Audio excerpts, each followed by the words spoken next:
My great-grandfather planted his first crop in 1916, just a few years after, rice was grown for the first time here in California.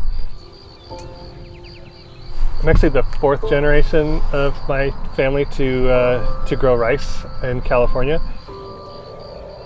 My dad's farm was very much a green revolution, plant everything to one crop, fence row to fence row, as they said.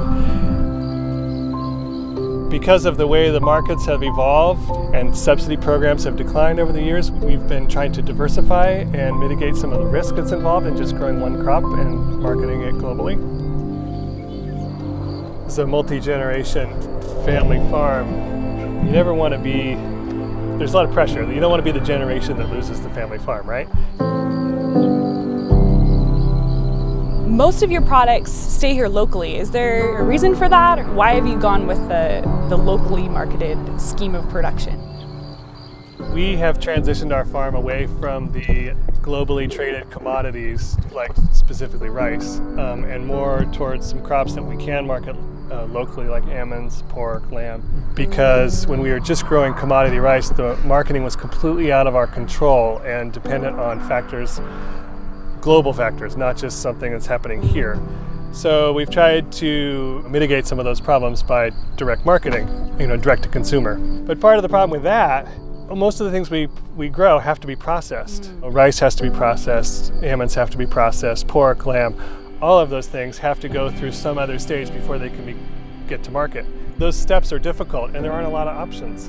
For example, when our crops need to be processed, we often have to truck them long distances and then truck them back.